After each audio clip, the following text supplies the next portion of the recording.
السلام علیکم ورحمۃ اللہ وبرکاتہ۔ آج کی ہماری ویڈیو کا موضوع ہے تھوڑا نہیں پورا سوچئے۔ تو دیکھتے ہیں کہ کس بات پہ سوچنا ہے ہم نے، تو ہمارے ساتھ رہیں۔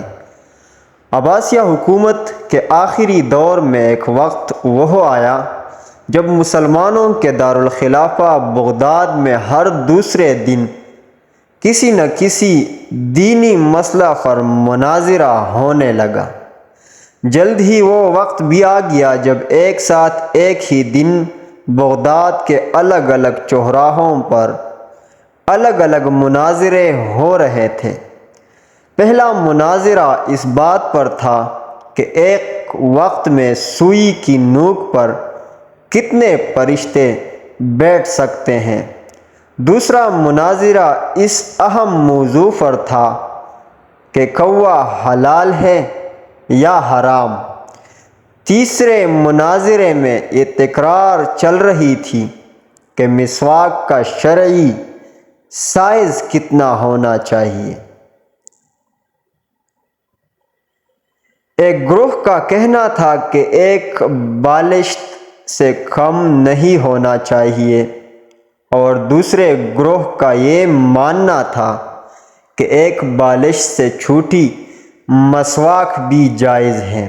ابھی یہ مناظرے چل رہے تھے کہ ہلاکو خان کی قیادت میں تاتاری فوج بغداد کی گلیوں میں داخل ہو گئی اور سب کچھ تہس نہس کر گئی، سب کچھ برباد کر گئی۔ مسواک کی حرمت بچانے والے لوگ خود ہی بوٹی بوٹی ہو گئے، الگ الگ ہو گئے۔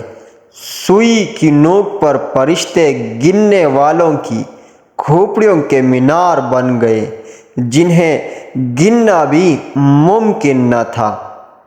کوے کے گوشت پر بحث کرنے والوں کے مردہ جسم کوے نوچ نوچ کر کھا رہے تھے۔ آج ہلاکو خان کو بغداد تباہ کیے سینکڑوں برس ہو گئے ہیں، مگر قسم لے لیجئے جو مسلمانوں نے تاریخ سے رتی برابر بھی سبق لیا ہو، کوئی اثر ان پر نہیں پڑا اس تاریخ کا، اس مسلمانوں کی بربادی کا۔ آج ہم مسلمان پھر ویسے ہی مناظرے سوشل میڈیا پر یا اپنی محفلوں، جلسوں اور مسجدوں کے ممبر سے کر رہے ہیں کہ داڑھی کی لمبائی کتنی ہونی چاہیے، یا پھر پاجامہ کی لمبائی ٹخنے سے کتنی نیچی یا کتنی اوپر شرعی اعتبار سے ہونی چاہیے۔ مردہ سن سکتا ہے یا مردہ نہیں سنتا؟ امام کے پیچھے سورہ فاتحہ پڑھنا جائز ہے کہ نہیں؟ قوالی اور مشاعرے کرنا ہمارے مذہبی فرائض میں شامل ہونے لگے۔ فرقے اور مسلک کے ہمارے جھنڈا بردار صرف اور صرف اپنے اپنے فرقوں کو جنت میں لے جانے کا دعویٰ کر رہے ہیں اور ہجوم کو اپنی طرف کھینچنے کی کوشش میں لگے ہیں دن رات، اور دور حاضر کا ہلاکو خان ایک ایک کر کے مسلم ملکوں کو نیست و نابود کرتا ہوا آگے بڑھ رہا ہے۔ افغانستان، لیبیا، عراق کے بعد شامی بچوں، فلسطینی بچوں کی کٹی پھٹی لاشوں کے گنتی کرنے والا کوئی نہیں ہے۔ بے گناہوں کی کھوپڑیوں کے مینار پھر بنائے جا رہے ہیں۔ فلسطین اور کشمیر کی حالت زار ایسی ہے کہ زار و قطار رو کر بھی دل ہلکا نہیں ہوتا، لیکن ہمارے مسلمان نام نہاد ابھی بھی گروہوں میں بٹے ہوئے ہیں۔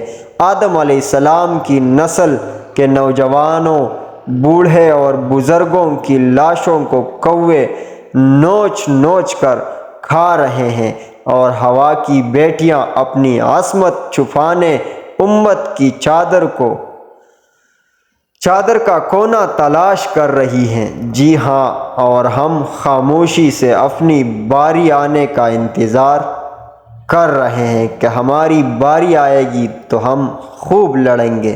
اگر ہم انہی بے معنی باتوں میں الجھے رہیں تو دشمن نے یہ نہیں دیکھنا کہ کس کی داڑھی چھوٹی ہے اور کس کا پاجامہ ٹخنوں سے نیچے ہے یا اوپر ہے۔